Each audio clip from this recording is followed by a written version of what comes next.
Bapak Ibu yang dikasih oleh Tuhan, di dalam momen Natal ini kalau kita pikir lebih dalam, tadi saya ketika mempersiapkan ini tadi siang ya,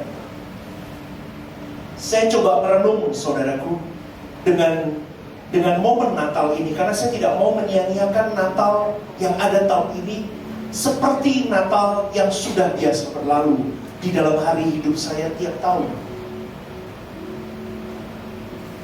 Jadi saya sudah mengikuti Natal 41 tahun ini, saudaraku. Dan apa yang menjadi ingatan saya Natal sejak saya kecil adalah, saya pernah ingat saudaraku, apa itu Natal? Natal itu adalah momen di mana tanggal 24 malam-malam saya selalu dibangunkan papa mama saya untuk ke gereja. Itu menjadi ciri khas saya. Jam 10 malam saya dibangunin, yuk bangun, yuk ke gereja. Itu dulu masih gereja Protestan ya. Nanti jam 12 malam, kloneng, itu kayaknya Natal beneran, saudaraku. Ngerti nggak? Ngerti nggak? Ada rasanya jam 12 itu, pendetanya khotbah nanti jam 12 malam persis itu. Kloneng. Itu jadi gambaran saya Natal. Kemudian saya masih menjadi seorang Stephen Lim kecil, saya digambarin, saya jadi orang Majus, drama, sama guru sekolah minggu. Itu menjadi gambaran hidup kekristenan saya. Natal itu begitu. Ritual tahunan bertumbuhnya saya menjadi dewasa, terus berkeluarga dan seterusnya sampai hari ini. Baru belum lama saudaraku, saya baru mulai benar-benar memperhitungkan apa Natal itu sebetulnya. Di dalam sepanjang perenungan saya tadi siang saudaraku, saya menemukan satu oknum sebetulnya yang memprakarsai ini semua, yaitu Allah Bapa. Coba Anda tarik garis semuanya, mundur semuanya, tarik semuanya. Dengan diberikannya voucher keselamatan, kasih karunia, sampai didatangkannya anaknya yang tunggal, sampai ada penebusan, sampai ada kematian di Golgota, sampai ada kelahiran Yesus itu di momen Natal ini. Terus dibalik, ditarik terus saudaraku. Allah Bapa adalah sumber dari segalanya. Amin enggak saudaraku? Dia sumber segalanya. Kalau boleh saya katakan, dia segala pusat kehidupan. Kita hidup hari ini pun, kita do anything, itu pun untuk dia. Itu pun karena dia. Kita ada hari ini itu pun karena dia. Bahkan di hari Minggu kemarin saya berkata dalam Yakobus 4 ayat 5 dikatakan apa? Dia merindukan rohmu dan rohku kembali kepada dia, karena dia adalah Bapa segala roh. Bahkan roh yang ada di dalam dirimu dan diriku diingini dengan cemburu, saudaraku. Berarti kalau boleh ditarik lagi, saudaraku, dia adalah satu-satunya pribadi yang seharusnya menjadi junjunganmu dan junjunganku di dalam hidup ini. Dia adalah satu-satunya pribadi yang memprakarsai everything.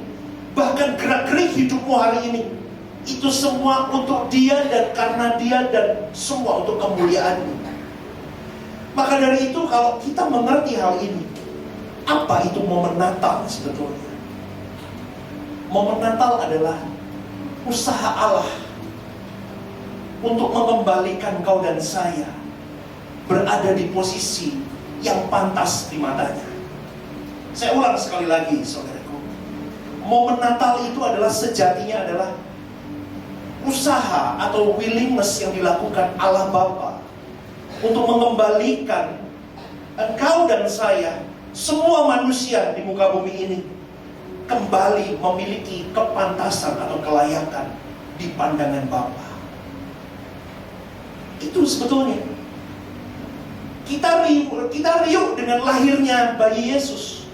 Tetapi kita lupa bahwa di balik itu semua Apa program besar kurikulum Bapa yang diberikan? Di dalam konsep keselamatan kasih karunia itu. Kasih karunia Bapa itu luar biasa. Dia punya kurikulum besar dalam hidupmu dan hidupku, yang tujuannya kau kembali layak dan pantas disebut anak-anak Allah. Ada sesuatu yang terhilang dalam hidupmu dan hidupku tanpa kita sadari, bergulir tahun demi tahun. Bersyukur jadi orang Kristen diingatkan di momen Natal. Engkau kuberi kasih karuniaku, nak. Kuberikan anakku yang tunggal, yang unik ini, satu-satunya. Kuberikan untuk kau. Itu tanda seberapa dalam cintaku kepadamu. Bulan April, nak, tunjukkan kepadamu anakku itu berani mati untuk kau. Di Bukit Golgota dia serahkan nyawanya untuk memberikan jalan kepada dirimu, supaya kau bisa sampai kepada dirimu. Tapi dasarnya orang Kristen sudah berdablek. Bertahun-tahun dia bergulir dengan irama-irama kekristenan, tetapi tidak berubah. Kalau kita lihat kembali, tujuannya apa sih Allah lakukan momen Natal ini? Dia ingin relasimu, yaitu ciptaannya ini, yang juga anak-anaknya ini, kembali proporsional, kembali saling mengisi, kembali memiliki relasi yang eksklusif. Itu menunjukkan betapa berharganya dirimu dan diriku di mata Bapa, saudara. Dia cemburu dengan apa yang kita lakukan. Rohmu dan rohku ini sudah lama tertawan oleh indahnya dunia. Dia mengingini rohmu kembali kepadanya. Dia mengingini dengan cemburu. Artinya apa? Nah, kalau boleh dikatakan begini deh. Nah, you are mine. Engkau milikku. Engkau tidak. Kalau boleh Tuhan boleh dikatakan begini ya. Tuhan itu posesif, saudaraku, sebetulnya. Tahu posesif? Kalau dikatakan aku mengingini rohmu dengan cemburu, berarti di situ digambarkan aku posesif, nak. Kamu tidak boleh menduakan aku. Bahkan di dalam hukum Taurat jelas itu, jangan ada ilah lain di hadapanku. Itu menunjukkan gambaran don't play dengan Tuhanmu. Bertahun-tahun, berpuluh tahun kau dan saya ditawan dengan kesenangan dunia. Saudaraku, ini menjadi gambaran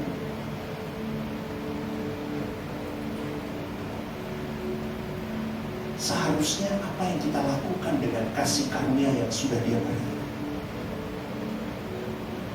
Kalau kita sudah tahu background Tuhan, sampai detik ini ada momen Natal, ada momen Paskah, ada semuanya sampai hari ini Dia berikan anaknya yang tunggal, semuanya.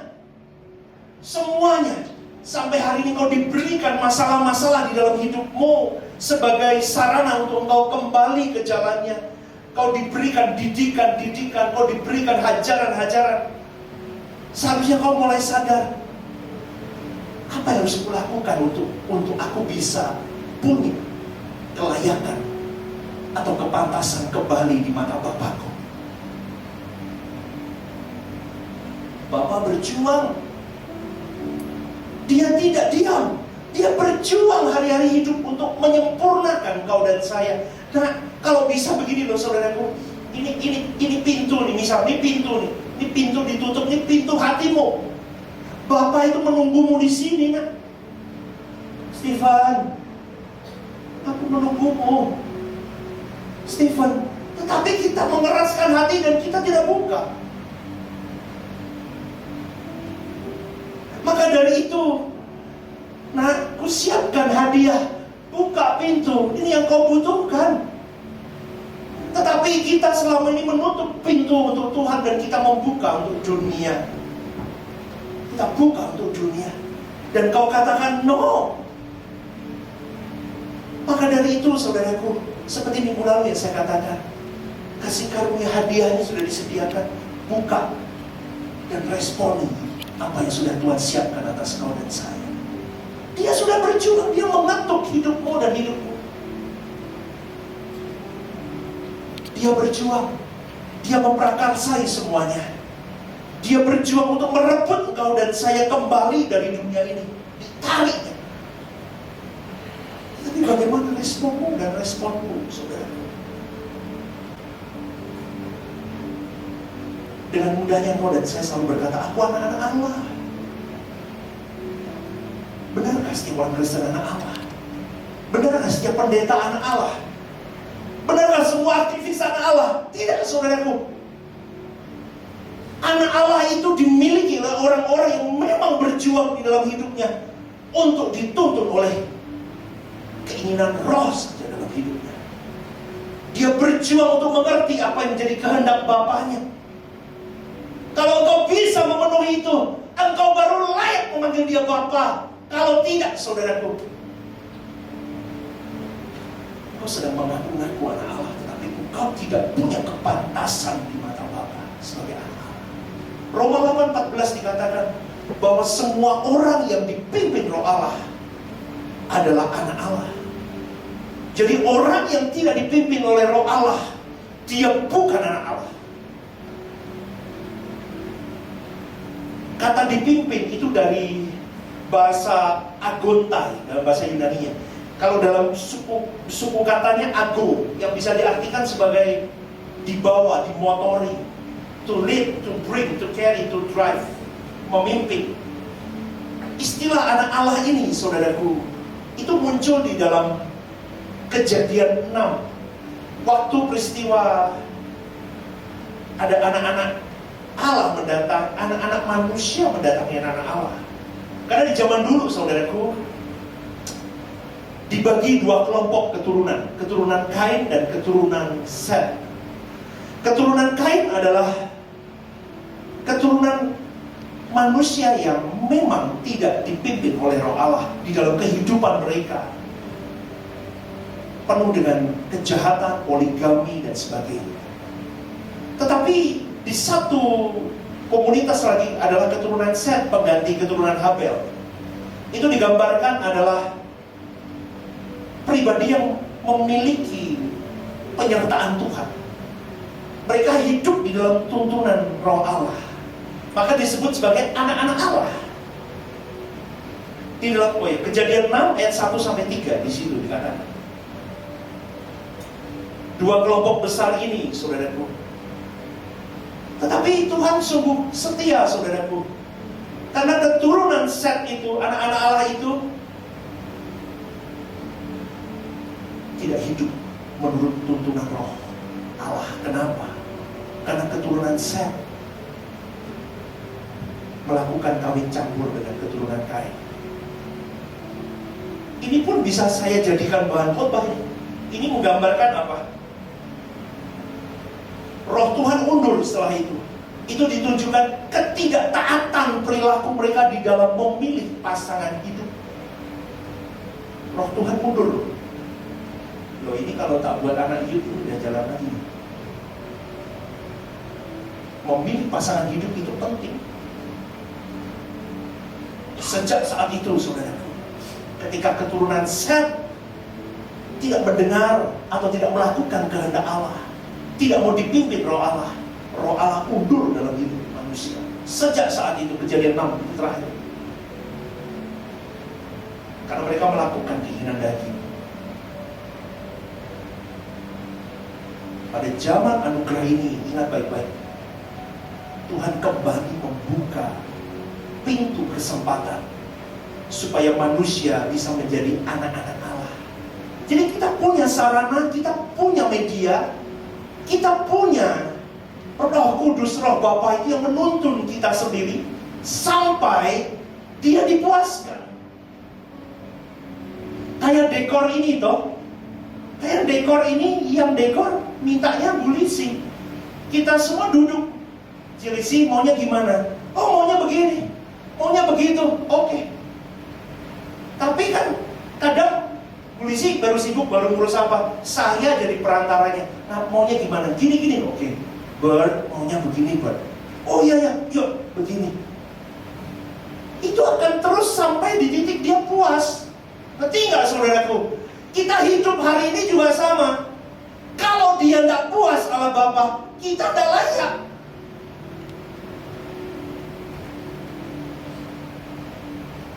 Seorang worship leader itu pun harus punya kelayakan.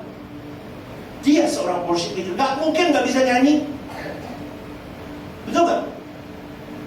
Ambil nada C, dia ambil nada F, itu kan nggak mungkin jadi worship leader. Dia punya kelayakan. Tetapi di dalam kelayakan itu ada banyak isiannya, ada banyak kriteria dan apa itu namanya ya? Poin-poinnya banyak. Momen Natal ini, saudaraku, momen di mana seharusnya kau dan saya kembali berjuang untuk memiliki kelayakan itu di mata Bapa. Bukan momen holiday, ya nggak apa-apa holiday. Tapi momen yang utama adalah kau pegang dalam hidupmu tahun ini. Bapa, sebelum aku menutup tahun ini, aku punya komitmen kuat. Aku mau berjuang kembali layak di hadapanmu. Sehingga suatu hari nanti, ketika aku bertemu dengan kau, aku memiliki kelayakan dan kepantasan untuk menjejakkan kakiku ke dalam kerajaan-Mu. Kita beruntung. Kita menjadi orang yang terpilih di zaman orang-orang zaman dulu berjuang menemukan Tuhan. Kita hari ini, aduh saudaraku, kita tidak usah sulit-sulit harus ini dan itu. Kau bisa melipat tanganmu sendiri, kau berjuang bertemu Tuhan dimanapun dia omnipresent. Yang tidak mau berjuang menempatkan diri layak di hadapan Bapaknya, itu adalah sebuah kehidupan yang sedang menghujat Roh Kudus. Menghujat Roh Kudus berarti menolak karya Roh Kudus yang menuntunmu seharusnya untuk bisa dikembalikan kepada rancangan Allah semula. Engkau tidak menghargai, itu disebut dengan menghujat Roh Kudus. Ingat saudaraku, engkau dan saya hidup sebagai manusia, dan manusia itu daging. Daging ini minta dipuaskan.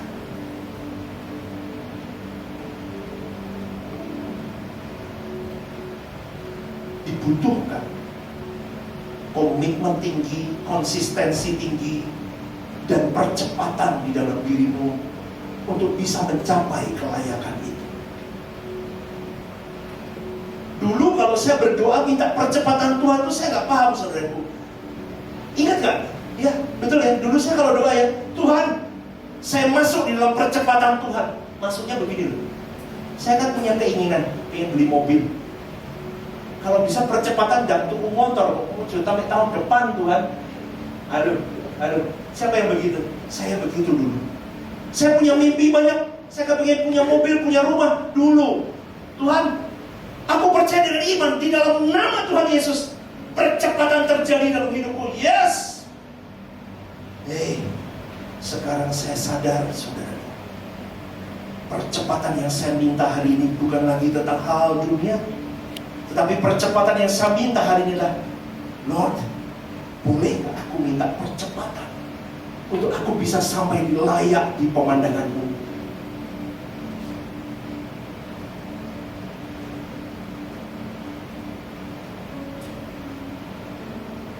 Kesenangan dunia itu mengkaburkan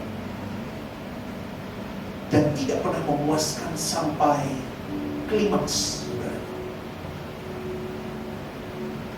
Di dalam Tuhan, kau akan mendapatkan klimaks yang